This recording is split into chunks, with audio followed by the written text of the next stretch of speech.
तो जो मेरा नेम है वो है ओम। ओम मीणा।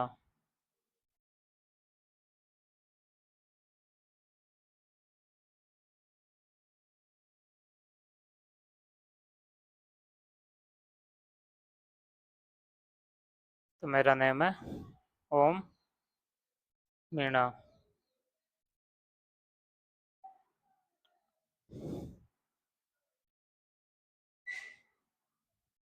और जो हमारे चैनल का नाम है वो है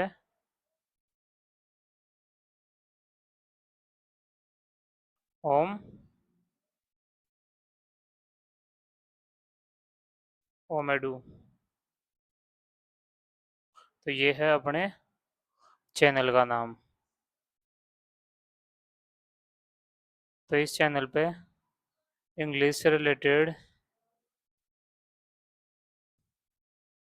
जो प्लेलिस्ट है वोकैब की और ग्रामर की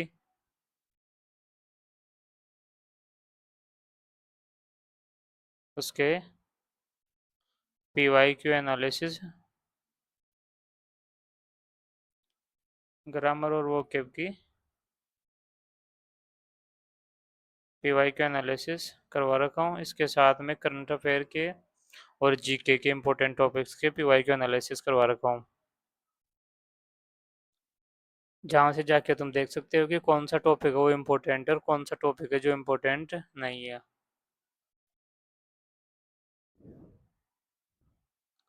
ये अपने चैनल का नाम है, जहाँ पे जाके आप ये क्लासेस देख सकते हो। और जो ये क्लास है इसमें क्या होने वाला है, इसमें होने वाला है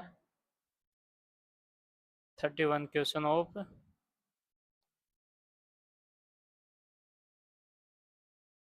31 क्वेश्चन है किसके, ईडीएम फ्रेजेस के। इसमें है जो 31 क्वेश्चन है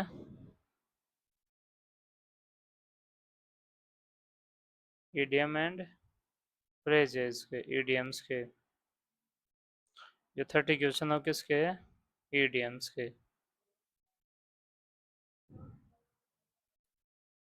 तो हम स्टार्ट करते हैं हमारे फर्स्ट क्वेश्चन से।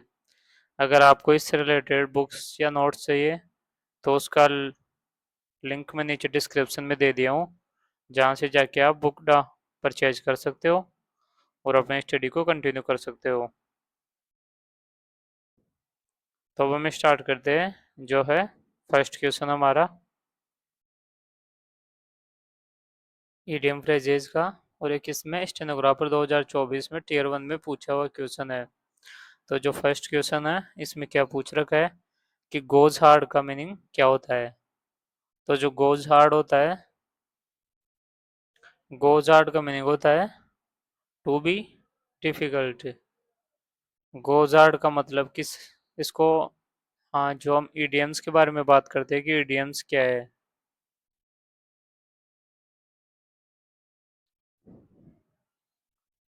ईडीएम्स किसी लैंग्वेज में डेवलप हुई वो शॉर्ट वर्ड्स या ग्रुप ऑफ वर्ड्स है जिनका ग्रामेटिकली मीनिंग नहीं निकलता, जबकि उनका अंडरस्टैंडिंग वाला मीनिंग वो निकलता है। और ये रेगुलर यूज और उससे बने हुए शब्द से, जो ये लोकली डेवलप हुए हुए शब्द है जो किसी पे व्यंग्य करने के लिए यूज में लिए जाते हैं। तो जैसे हिंदी में लोकोक्ति और मुहावरे होते हैं, वैसे ही इंग्लिश में इडियम एंड फ्रेजेस होते हैं कि जिनमें बोलते तो कुछ और है और उसका मीनिंग कुछ अलग निकलता है। जो एग्जैक्ट वर्ड का मीनिंग होता है वो उसका मीनिंग नहीं निकलता है।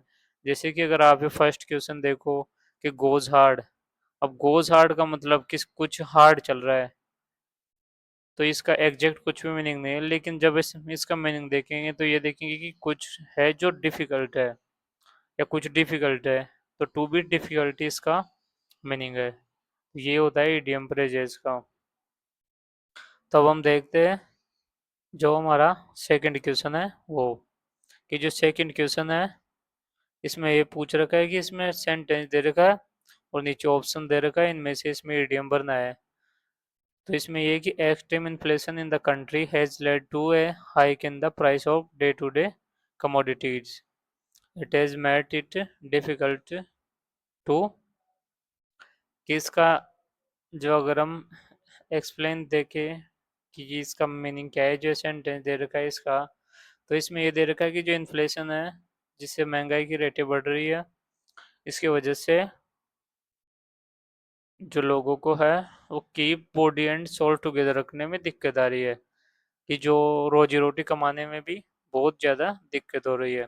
Keep body and soul together का मतलब होता है कि जो जीवन यापन के लिए रोटी और जो बिल्कुल फूड है, बेसिक नीड्स है, वो भी पूरी नहीं हो पा रही है, कि बॉडी और जो आत्मा है वो दोनों को साथ रखने में भी दिक्कत हो रही है। तो अब हम देखते हैं जो नेक्स्ट क्वेश्चन है वो, जो कि क्वेश्चन नंबर 3। तो जो क्वेश्चन नंबर 3 है वो ये है कि इसमें भी सेंटेंस दे रखा है, उसमें ईडीएम का अर्थ दे रखा है और नीचे ईडीएम दे रखा है। तो उसमें से हमें ये ढूंढना है कि जो ऊपर ईडीएम का अर्थ दे रखा है वो किस ईडीएम का अर्थ है। तो अगर हम ऊपर का सेंटेंस देखें तो वो है कि unless sales improves next month the company will be in a critical position in which failure seems imminent। तो इन तो जो इसमें ईडीएम है, ईडीएम का एक्सप्लेनेशन है वो ये है कि in a critical position in which failure seems imminent।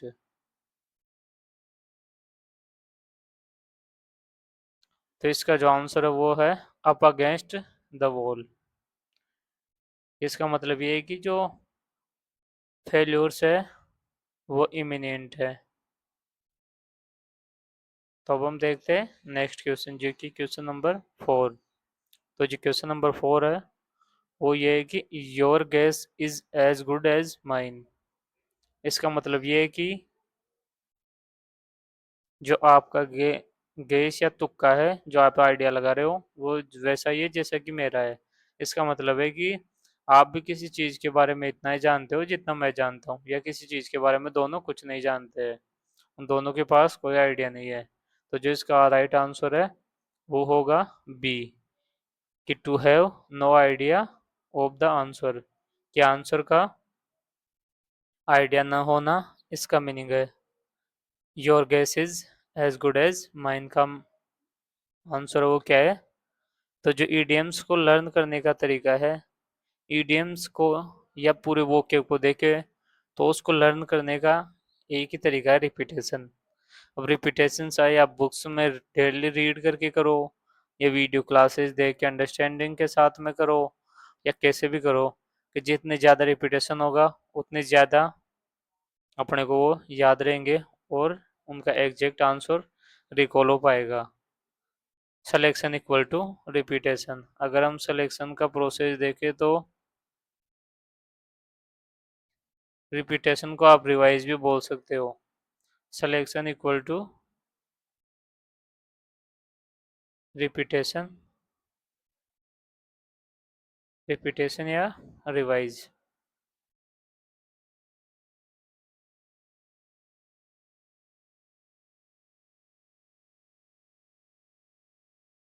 तो अब हम देखते हैं हमारा नेक्स्ट क्वेश्चन। तो इसका आंसर क्या हो गया, your guess is as good as mine. तो अब हम देखते हैं नेक्स्ट क्वेश्चन, जो कि क्वेश्चन नंबर 5। तो जो क्वेश्चन नंबर 5 है उसका मतलब है लूज कैनन। तो लूज कैनन का वैसे अगर डायरेक्ट इसका वर्डली मीनिंग देखेंगे तो वो कुछ अलग ही निकलेगा, लेकिन जब इनका हम डीप मीनिंग देखेंगे या अंडरस्टैंडिंग के बेस पे कि लूज कैनन किस बेस पे ये बनाया हुआ सेंटेंस है, तो इसका जो आंसर होगा वो होगा कि someone who is unpredictable and liable to cause problems. Loose cannon का अगर वैसे हम इसका अर्थ देखें तो लूज कैनन का मतलब होगा कि जो कैनन का मतलब जो गन्स होती है या जो वो सिप टैंक्स होती है उनको बोलते हैं कैनन्स। जो वॉरशिप्स होती है उनको बोलते हैं कैनन्स। तो जो कैनन्स लूज कर देना या छोड़ देना, लेकिन इसका ऐसा तो कोई मीनिंग होता ही नहीं है। तो जिसका आंसर होगा वो होगा someone who is unpredictable and liable to cause problems. कोई ऐसा कि जिस पे भरोसा नहीं किया जा सकता कि कब वो क्या कर दे, कि वो अनप्रिडिक्टेबल है और जो कि प्रॉब्लम्स क्रिएट कर सकता है। जैसे कि मान लो हमारे पास गन है और हम किसी को शूट कर दे, या फिर जबरदस्ती हम उसको शो ऑफ करें, उसमें गलती से कुछ बुलेट वगैरह चल जाए, तो जो है कि वो प्रॉब्लम्स क्रिएट कर सकती है, किसी को लग जाए बुलेट। तो अब हम देखते हैं नेक्स्ट जो क्वेश्चन है, क्वेश्चन नंबर 6। तो उसका मतलब क्या है? तो डायमंड इन द रफ, या कि जिसका एग्जैक्ट मीनिंग देके डायमंड इन द रफ, तो कुछ ही मीनिंग ऐसे नहीं निकलेगा कि एग्जैक्ट कुछ मीनिंग निकलता हो इसका, कि हीरा कुछ खराब जगह में या गलत जगह में, ऐसा कुछ इसका मीनिंग है। तो लेकिन इसके जो मीनिंग जो आइडिया हो रहा है उसी से हम इसका आंसर निकाल लेंगे। जैसे कि an unsophisticated person with potential, कि डायमंड इन द रफ, कि जो डायमंड है वो ऐसे ही कचरे में पड़ा हुआ है, अगर हम उसको बाहर निकाल के उसको पॉलिश वगैरह करके उसको हाई प्राइसेस में सेल कर सकते हैं, या उसकी वैल्यू जो इंक्रीज कर सकते हैं। तो इसका जो राइट आंसर वो है कि an unsophisticated person with potential, कि किसी व्यक्ति में या किसी पर्सन में पोटेंशियल है कि किसी काम को करने की, या कुछ हायर एबिलिटीज है, लेकिन उसको अभी तक उसकी जो पोटेंशियल है उसको निकाला नहीं गया या यूज में नहीं लिया गया है। ये इसका meaning diamond in the rough. तो अब हम देखते हैं जो नेक्स्ट क्वेश्चन है, क्वेश्चन नंबर 7। तो जो क्वेश्चन नंबर 7 है, तो उसमें सेंटेंस में ईडीएम दे रखा है और नीचे उसका आंसर ऑप्शंस में दे रखा है। तो जो आंसर है वो ये पूछ रखा है कि the sergeant ordered the soldiers to be armed to the teeth as he expected it to be a tough fight. तो इसमें जो ईडीएम है वो ये है कि आर्म्ड टू द टीथ। वैसे तो इसको जो एग्जैक्ट मीनिंग है वो कुछ भी नहीं वो ऐसे कुछ बिना मतलब का मीनिंग निकलता है कि armed to the teeth means कि अपने दांतों को वो तैयार कर, उनको हथियार बंद कर लो दांतों को। अगर इनकी एग्जैक्ट मीनिंग देखे तो ये है कि अपने दांतों को हथियारों से लेस कर लो। लेकिन ऐसा तो कुछ होता ही नहीं कि दांतों को हथियारों से लेस करने से क्या मतलब है। दांत तो सिर्फ खाने की यूज में, उनसे कोई फाइट वगैरह थोड़ी होती है कि जो दांत है कि उनको आर्म कर ले या हथियारों से आर्म लेस कर ले। तो जिसका आंसर होगा वो इस अंडरस्टैंडिंग पे निकालेंगे कि हमें हथियारों से लेस होना, आर्म्ड प्रिपेयर रहना है किसी चीज के लिए।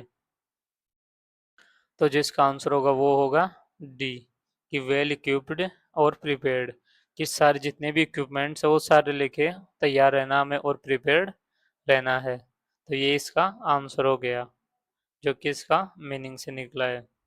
तो अब हम देखते हैं नेक्स्ट क्वेश्चन जो कि क्वेश्चन नंबर 8। तो जो क्वेश्चन नंबर 8 है इसमें भी सेंटेंस में ईडीएम दे रखा है और नीचे 4 ऑप्शन दे रखे हैं, उनमें से इसका आंसर निकालना है, वो चूज करना है। तो जो क्वेश्चन नंबर 8 है वो ये है कि the winner performance was head and shoulders above all others. तो जिसमें ईडीएम है वो ये है कि head and shoulders above all others, कि जो हेड और शोल्डर्स है वो बाकी सबसे ऊपर है। अब इसका मीनिंग क्या निकलेगा? वैसे एग्जेक्ट अगर डायरेक्ट वैसे तुम सेंटेंस से मीनिंग निकालो तो कि head and shoulders above all others, कि जो हमारे हेड और शोल्डर्स है वो सभी लोगों से ऊपर है। तो ये कैसे ऊपर है? तो ये है कि इसका जो आंसर वो है ये है कि मच बेटर देन अदर्स, कि हमारा हेड और शोल्डर है वो बाकी लोगों से ऊपर है, मतलब कि हम बाकी लोगों से बेटर है। तो मच बेटर देन अदर्स इसका आंसर होगा। तो अब हम देखते हैं जो नेक्स्ट क्वेश्चन है, क्वेश्चन नंबर 9। तो वो क्या है? तो जो क्वेश्चन नंबर 9 है वो डायरेक्ट उसमें ईडीएम दे रखा है और उसका आंसर हमें निकालना है। तो मेड इज मार्क दे रखा है कि मेड इज मार्क क्या होता है। तो जो मेड इज मार्क है इसका मीनिंग क्या होगा? तो मेड इज मार्क का मीनिंग होगा to make a, oh to take a, नहीं नहीं, जो मेड हिज मार्क का जो मीनिंग होगा, टू मेड इज मार्क, तो इसका मतलब होगा कि किसी ने कोई मार्क या कुछ ऐसा काम किया है कि वो बाकी लोगों से डिफरेंट हो गया या अलग हो गया, बाकी लोगों में विशेष हो गया। जैसे कि कोई किसी टीम में मान लो कि किसी ने डबल सेंचुरीज मार दी या ट्रिपल सेंचुरीज, या मैंने तो डबल सेंचुरीज तक ही मारे अभी तक लोगों ने, तो डबल सेंचुरीज मार दियो तो वो पूरी टीम में उसका जो लेवल है, उसने एक मार्क एस्टेब्लिश कर दिया है। तो मेड इस मार्क का मतलब होता है कि टू डिस्टिंग्विश हिमसेल्फ, खुद को दूसरे लोगों से डिस्टिंग्विश करना कि वो उनसे बेहतर बेटर है। तो अब हम देखते हैं कि जो नेक्स्ट क्वेश्चन है, तो जो मेड इज मार्क का मीनिंग क्या हो गया, मेड इज मार्क का मीनिंग हो गया टू डिस्टिंग्विश हिमसेल्फ।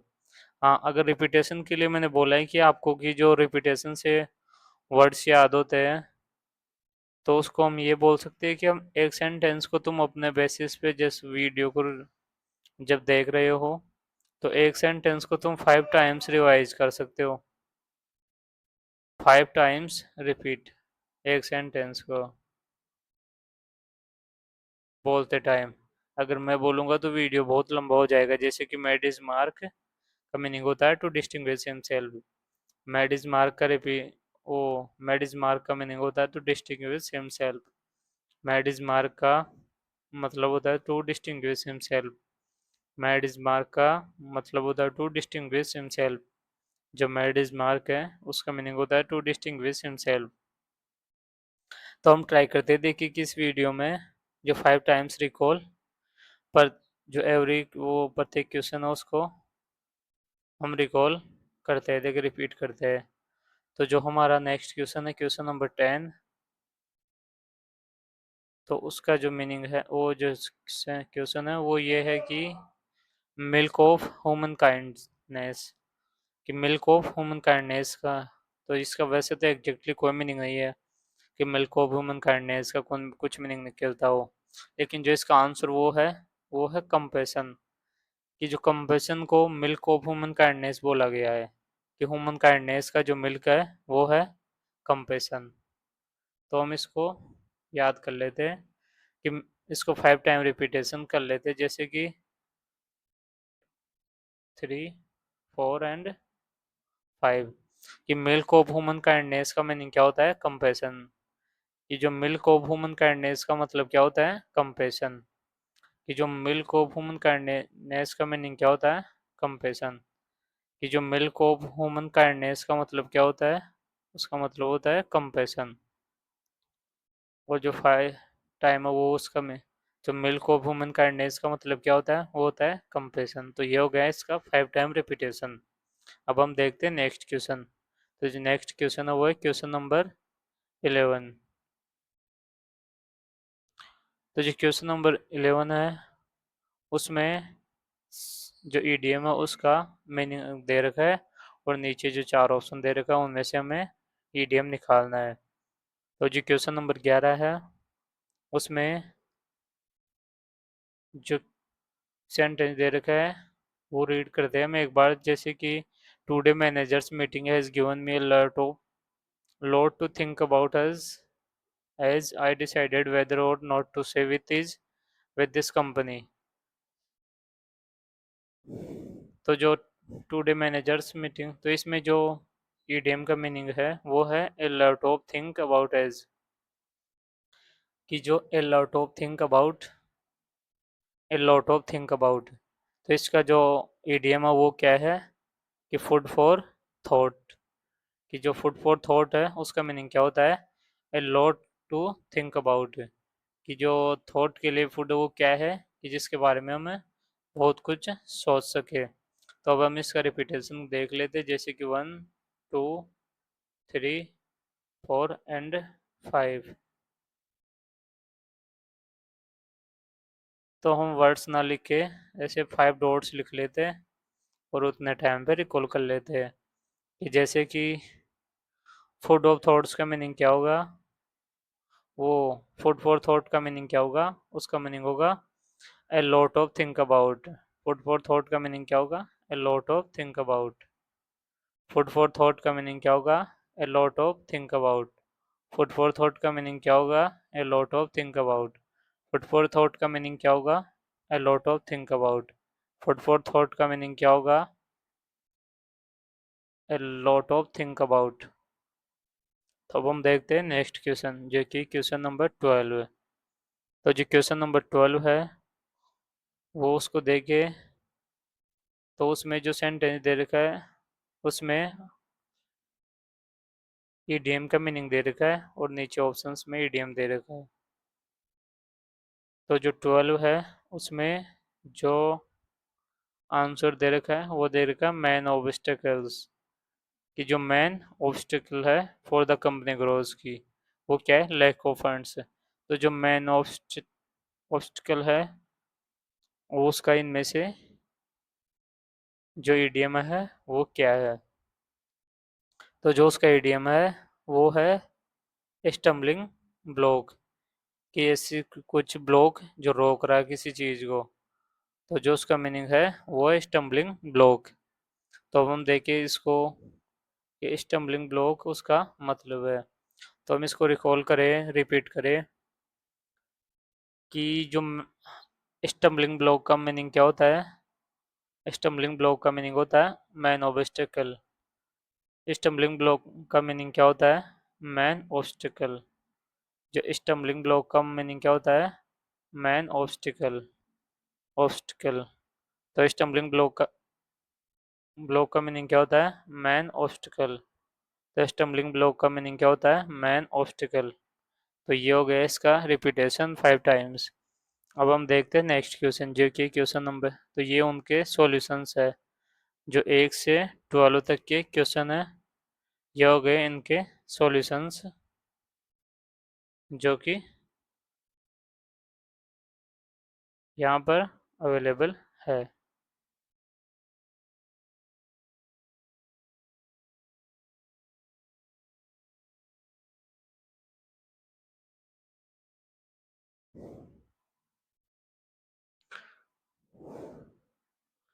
तो अब हम देखते हैं नेक्स्ट क्वेश्चन, जो कि क्वेश्चन नंबर 13। तो जो 13 में जो आंसर है, वो क्वेश्चन है वो डायरेक्ट ईडीएम दे रखा है, और उसका एक्सप्लेनेशन हमें ऑप्शंस में से निकालना है। तो जो ईडीएम है उसका मीनिंग है कॉल इट ए डे। तो जो कॉल इट ए डे है, इसका मीनिंग क्या है इन चारों ऑप्शंस में से? तो इसका सॉल्यूशन भी साथ में दे रखा है, क्योंकि ये सिंगल क्वेश्चन है जो कि CHSL में पूछा गया है। तो इसका मतलब होता है stop working on something. Call it day का मतलब क्या होता है? Stop working on something. तो कॉल इट डे का मतलब क्या होता है? Stop working on something. Call it day का मतलब क्या होता है? Stop working on something. Call it day का मतलब क्या होता है? Stop working on something. Call it day का मतलब क्या होता है? Stop working on something. तो ये हो गया इसका रिपीटेशन। अब हम देखते हैं नेक्स्ट क्वेश्चन, जो कि क्वेश्चन नंबर 14। तो जो क्वेश्चन नंबर 14 है, उसमें ऊपर ईडीएम दे रखा है और उसका नीचे ऑप्शन दे रखा है, आंसर दे रखा है। तो जो ईडीएम है उसका मीनिंग क्या है? तो जो ईडीएम है वो है कि to show the white feather, कि to show the white feather. तो to show the white feather का वैसे डायरेक्ट अगर अर्थ देखे तो क्या होगा? वैसे कोई भी स्पेशल मीनिंग नहीं होगा इसका, कि to show the white feathers. लेकिन अगर इसका हम वैसे मीनिंग देखें, अगर इसको अंडरस्टैंड करके या देखें, तो इसका जो मीनिंग आंसर होगा वो होगा ए, कि to show the white feather, तो टू एक्ट कवर्डली। तो जो फर्स्ट बार रिकॉलोगे इसका वो हो गया कि to show the white feather means to act cowardly, यानी जो बहादुर नहीं होते या जो डरपोक होते, कावर्ड कायर होते, वो होता है इसका meaning to show the white feather. तो to show the white feather का मीनिंग हो गया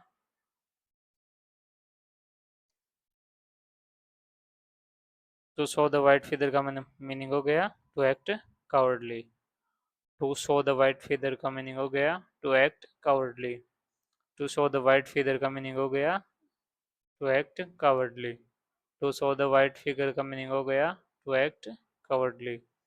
अब हम देखते हैं नेक्स्ट क्वेश्चन, जो कि क्वेश्चन नंबर 15। तो जो क्वेश्चन नंबर 15 है, जो क्वेश्चन नंबर 15 है वो है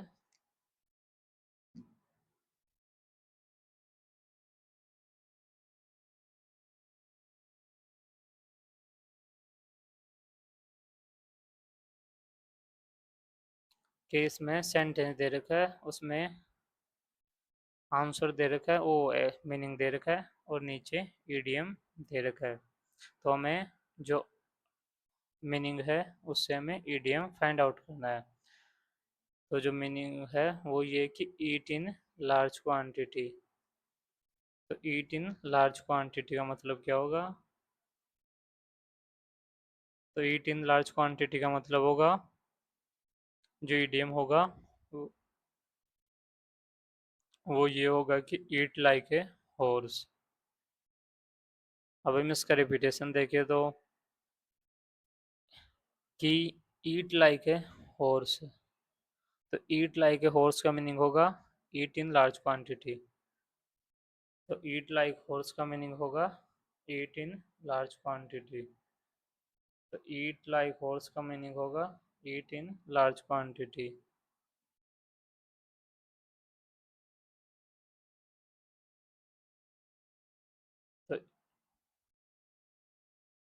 तो ईट लाइक हॉर्स का मीनिंग होगा ईट इन लार्ज क्वांटिटी। तो टू ईट लाइक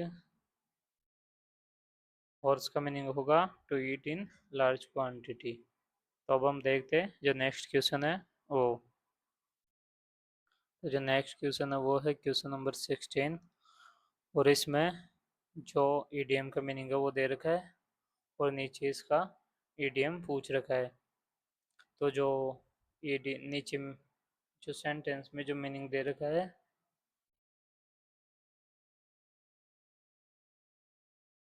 वो ये है कि the comedian jokes were so funny that the audience was laughing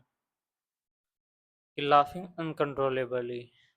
तो जो लाफिंग अनकंट्रोलेबली है उसका ईडीएम इनमें से क्या होगा? तो जो इसका ईडीएम इनमें से होगा वो होगा इन स्टिचेस। कि लाफिंग अनकंट्रोलेबली है, इसका मीनिंग क्या होगा? वो होगा इन स्टिचेस। लाफिंग अनकंट्रोलेबली का मतलब क्या होगा? इसका मतलब होगा इन स्टिचेस। लाफिंग अनकंट्रोलेबली का मतलब क्या होगा? To eat in oh in stitches. Laughing uncontrollably का मीनिंग क्या होगा? इन स्टिचेस। लाफिंग अनकंट्रोलेबली का मतलब क्या होगा? इसका मीनिंग क्या होगा? इसका मीनिंग होगा इन स्टिचेस। या इन स्टिचेस का मीनिंग क्या होगा? Laughing uncontrollably. इन स्टिचेस का मीनिंग क्या होगा? Laughing uncontrollably uncontrollable. तो अब हम देखते हैं नेक्स्ट क्वेश्चन, जो कि क्वेश्चन नंबर 17। तो जो क्वेश्चन नंबर 17 है तो उसको हम देखेंगे। तो उसमें जो ईडियम है वो ये है कि ब्लू इन द फेस। कि blue in the face. Blue in the face का मीनिंग इनमें से क्या होगा? जो अगर इसका सेंटेंस से हम मीनिंग निकाल सकते हैं, कि जैसे Sushant looked blue in the face after the marathon.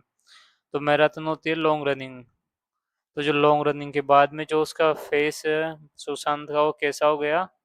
तो जो उसका फेस है वो है, वो एग्जॉस्टेड हो गया उसका फेस, उसकी बिल्कुल भी एनर्जी ना हो, जैसा हो गया उसका फेस।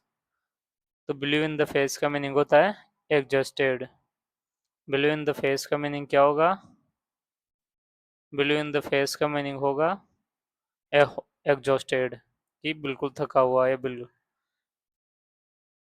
तो ब्लू इन द फेस का मीनिंग होगा exhausted. Blue in the face का मीनिंग होगा exhausted. Blue in the face का मीनिंग होगा blue in the face exhausted. तो अब हम देखते हैं नेक्स्ट क्वेश्चन, जो कि क्वेश्चन नंबर 18। और क्वेश्चन नंबर 18 क्या है? तो इसमें दे रखा है ईडियम और उसका देखना हमारे को आंसर।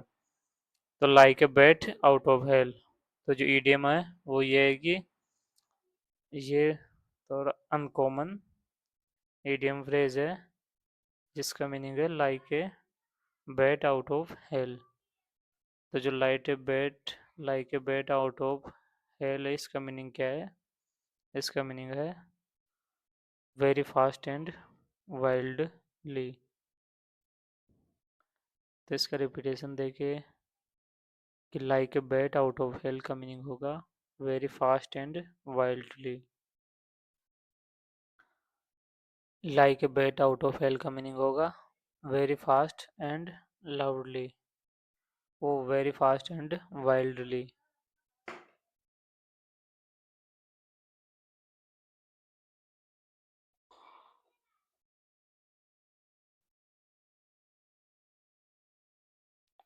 तो जो like a bat out of hell का मीनिंग होगा वेरी फास्ट एंड वाइल्डली। तो जो like a bat out of hell का मीनिंग होगा वेरी फास्ट एंड वाइल्डली। तो अब हम देखते हैं नेक्स्ट क्वेश्चन जो कि क्वेश्चन नंबर 19। तो जो क्वेश्चन नंबर 19 है, क्वेश्चन नंबर 19 का मीनिंग क्या है? जो क्वेश्चन नंबर 19 है इसमें सेंटेंस दे रखा है और सेंटेंस में जो ईडियम है उसका मीनिंग दे रखा है। तो उसमें जो इसका आंसर है वो ईडियम है, उसका मीनिंग क्या दे रखा है? तो उसका मीनिंग दे रखा है true by hearing it directly from the person, कि जो कुछ सुन रहे हो वो डायरेक्ट उसी पर्सन से सुन रहे हो जिसने बोला है आपके लिए।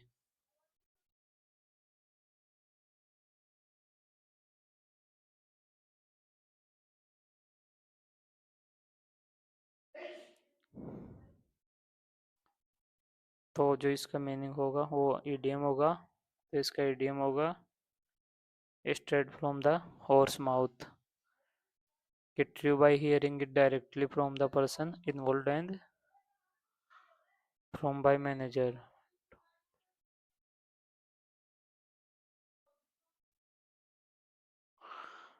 तो जो अगर इसका रिपीटेशन देखिए कि straight from the horse mouth का मीनिंग होगा hearing directly from the person involve.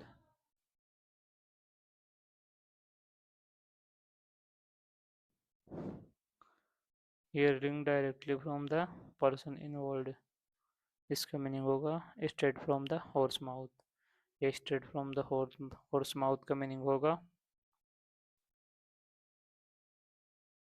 Directly from the person involve.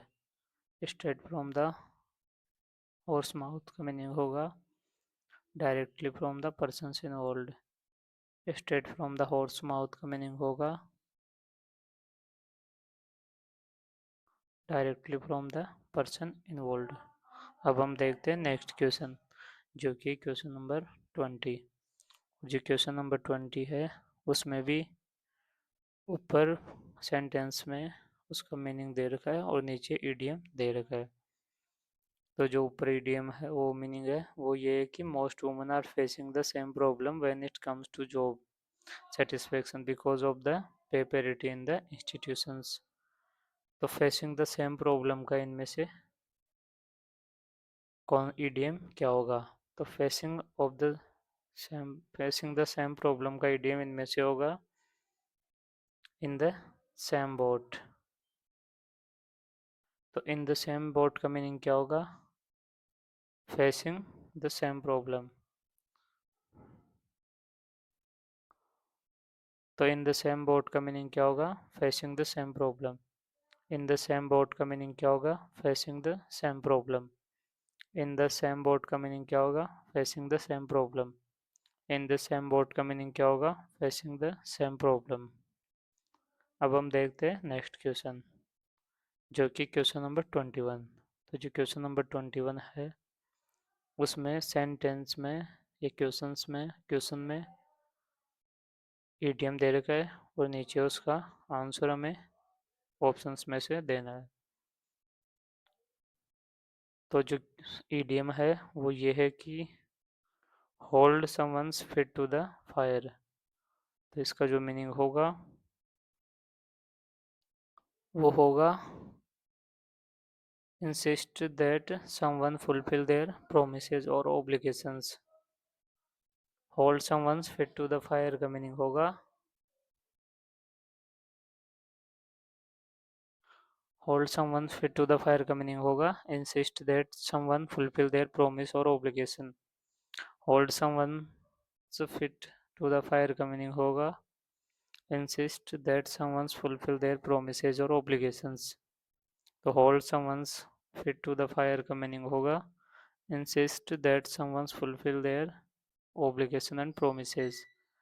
तो hold someone's feet to the fire का मीनिंग होगा insist that someone fulfill their promises or obligations। तो जो hold someone's feet का meaning होगा वो feet to the fire का meaning होगा insist that someone fulfill their promises or obligation। अब हम देखते हैं जो नेक्स्ट क्वेश्चन है क्वेश्चन नंबर 22। तो जो क्वेश्चन नंबर 22 है उसमें जो सेंटेंस है उसमें ईडीएम के लिए स्पेस छोड़ रखा है।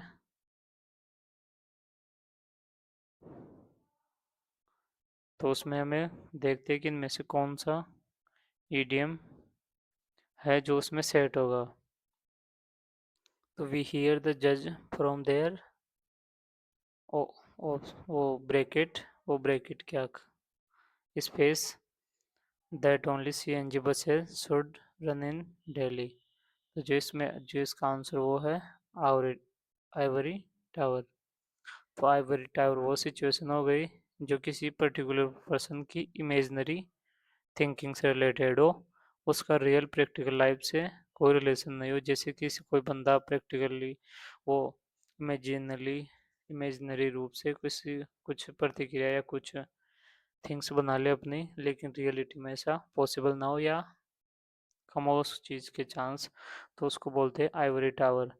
तो इसमें बोल रखा है कि जो जज है वो सीएनजी की बस दिल्ली में कैसे रन होगी, इसके बारे में हमें उनसे जज से ही सुनना होगा कि उनका आइवरी टावर या उनकी इमेजिनेशन में क्या बातें पड़ी हुई है।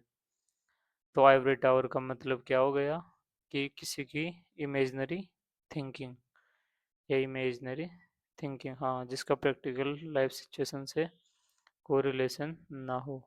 तो आइवरी टावर का मतलब imaginary thinking not related to practical life. Imaginary thinking not related to practical life. Ivory tower का मीनिंग हो गया imaginary thinking not related to practical life. Ivory tower का मतलब हो गया imaginary thinking not related to practical life. Imaginary thinking not related to practical life. अब हम देखते हैं नेक्स्ट क्वेश्चन जो कि क्वेश्चन नंबर 23। तो जो क्वेश्चन नंबर 23 है उसमें ईडीएम दे रखा है, नीचे हमें उसका आंसर निकालना है। तो जो क्वेश्चन नंबर 23 है उसमें ये है कि like a dying duck in the thunder storm. तो जिसका आंसर होगा वो होगा कि एक ऐसा डक जो डाइंग है थंडर स्टॉर्म के अंदर, कि उसके कोई चांस नहीं कि वो थंडर स्टॉर्म से बच सके। तो डिजेक्टेड और होपलेस है वो इसका मीनिंग होगा। तो like a dying duck in thunder storm का मीनिंग होगा डिजेक्टेड और होपलेस। तो like a dying duck in a thunder storm का मीनिंग होगा डिजेक्टेड और होपलेस। तो like a dying duck in a thunder storm का मीनिंग होगा डिजेक्टेड और होपलेस। तो like a dying duck in a thunder storm का मीनिंग होगा डिजेक्टेड और होपलेस। तो like a dying duck in a thunder storm का मीनिंग होगा डिजेक्टेड और होपलेस। तो अब हम देखते हैं नेक्स्ट क्वेश्चन जो कि क्वेश्चन नंबर 24। तो जो क्वेश्चन नंबर 24 है उसमें हम देखेंगे कि उस क्या पूछ रखा है। तो उसमें ईडीएम दे रखा है और हमें उसका आंसर निकालना है। तो जो क्वेश्चन है वो ये है कि जब ईडीएम है वो ये है कि a square peg in a round hole. तो अगर हम इसको इमेजिन करें कि जैसे कि ये तो हो गया स्क्वायर पेग मान लो, और ये हो गया हमारे राउंड होल एक। तो अब हम इसको अगर इसको इसमें डालना चाहे तो इसमें ये फिट नहीं होगा। तो जिसका आंसर ये हो गया कि ये person who does not fits for the job। तो a square peg in round hole का मीनिंग होगा a person who does not fit the job. तो a square peg in round hole का मीनिंग होगा a person who does not fit the job. तो a square peg in round hole का meaning होगा a person who does not fit the job. तो जो a square peg in a round hole का meaning होगा a person who does not fit the job. तो जो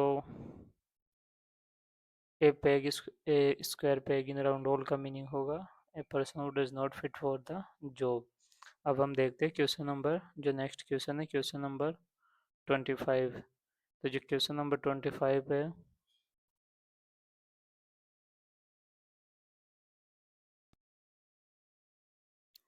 तो जो हमारा क्वेश्चन नंबर 25 है उस क्वेश्चन को हम देखें तो उसमें जो ईडीएम है वो ये है कि बेकर्स डजन। तो बेकर डजन का इनमें से मीनिंग क्या होगा?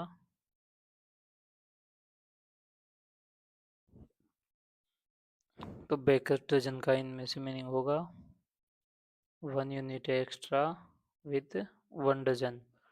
तो बेकर डजन का मीनिंग क्या होगा? बेकर डजन का मीनिंग होगा 1 यूनिट एक्स्ट्रा विथ 1 डजन। तो बेकर्स डजन का मीनिंग क्या होगा? बेकर्स डजन का मीनिंग होगा 1 यूनिट एक्स्ट्रा विथ 1 डजन। तो बेकर्स डजन का मीनिंग होगा 1 unit extra with 1 dozen. Baker dozen का मीनिंग होगा 1 यूनिट एक्स्ट्रा विथ 1 डजन। अब हम देखते हैं क्वेश्चन नंबर 26। तो जो क्वेश्चन नंबर 26 है तो उसका जो इडियम है वो ये है कि हैंगिंग बाय ए थ्रेड। तो हैंगिंग बाय ए थ्रेड का मीनिंग हो गया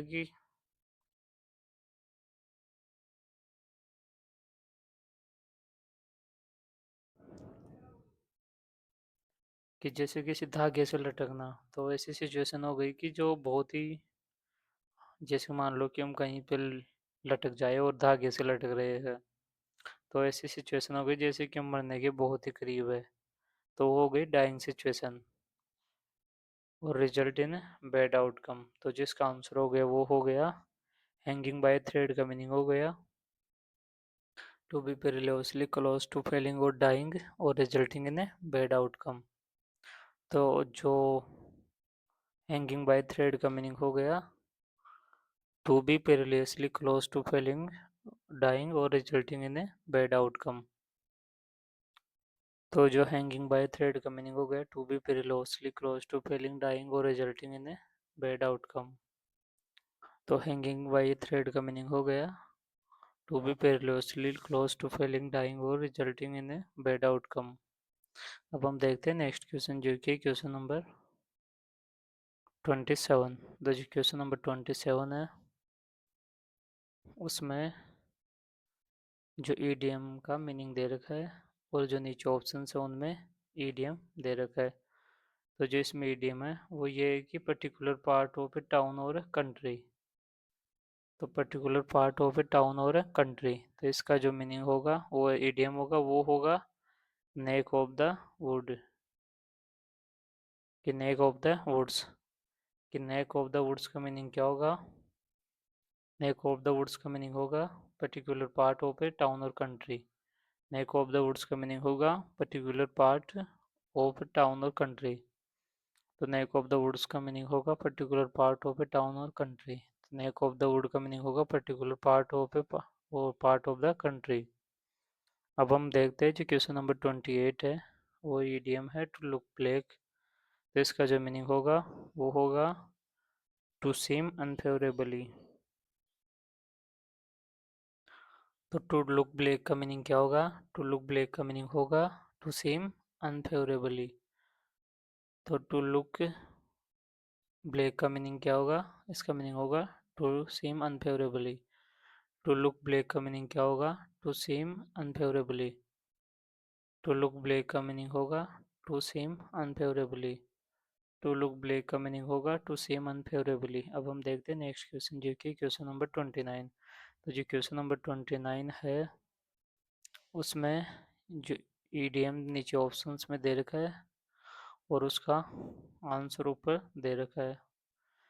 तो जो ईडीएम दे रखा है वो इस मीनिंग के लिए नीचे इनमें से कौन सा ईडीएम होगा?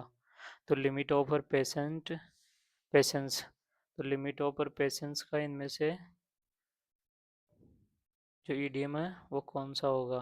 तो उसका ईडीएम होगा end of her rope. Limit का मतलब कि किसी चीज़ की एक एंड हो जाना या एक लिमिट होना। तो जो इसका रिपीटेशन है वो देखे तो कि एंड ऑफ हर रोप का मीनिंग होगा the limit of her patience. तो एंड ऑफ हर रैप का मीनिंग होगा एंड ऑफ हर रोप का मीनिंग होगा limit of her patience. End of her rope का मीनिंग होगा एंड ऑफ हर पेशेंस। तो एंड ऑफ हर रोप का meaning होगा to limit over patience. To end of तो limit तो end of her rope का meaning होगा to limit of her patience. तो अब हम देखते हैं नेक्स्ट क्वेश्चन। तो जो नेक्स्ट क्वेश्चन है उसका मीनिंग क्या है कि जो इसमें ईडीएम नीचे से ईडीएम को पूरा करना है उसके लिए ऑप्शन दे रखा है। तो जो सेंटेंस है वो ये है कि that's great you keep everything under your thumb. तो जिसका आंसर होगा वो ये होगा कि that's great you keep everything under your thumb. Your thumb under your thumb का मतलब होगा कि सब कुछ जो आप किसी के अंडर कंट्रोल में हो। अब हम देखते हैं जो कि आज की क्वेश्चन का लास्ट क्वेश्चन है आज की क्लास का। और यहाँ पे थोड़ी लाइट की दिक्कत की वजह से ये अभी जो मेरा फेस है वो थोड़ा लाइट कम है। तो अब हम देखते हैं कि जो लास्ट क्वेश्चन है उसमें जो नीचे मीनिंग दे रखा है और ऊपर सेंटेंस में ईडीएम दे रखा है। तो सेंटेंस में ईडीएम क्या है? तो ईडीएम है ड्रॉप ए लाइन। तो जो ईडीएम है ड्रॉप ए लाइन, इसका मीनिंग क्या होगा? तो इसका मीनिंग होगा to send a brief letter. तो जो ईडीएम है ड्रॉप ए लाइन उसका मीनिंग क्या होगा? तो उसका मीनिंग होगा ड्रॉप ए लाइन का मीनिंग होगा send a brief letter. Drop a line का मतलब क्या होगा? उसका मीनिंग होगा send a brief letter. Drop a line का मतलब होगा send a brief letter. Drop of A line का मतलब हो ड्रॉप ए लाइन का मीनिंग होगा सेंड ए ब्रीफ लेटर। तो यहीं पे एंड करते हैं आज की क्लास को और मिलते हैं नेक्स्ट क्लास में जिसमें आगे के जिसमें CGL के क्वेश्चन जो PYQ 2024 में पूछे गए हैं वो हम सॉल्व करेंगे। और उसके लिए आप जो हमारा चैनल है यहाँ पे सारी क्लासेज देख सकते हो ओमेडू के अंडर, और अपने फ्रेंड्स को रिकमेंड कर सकते हो इस चैनल को। तो थैंक यू एंड बाय।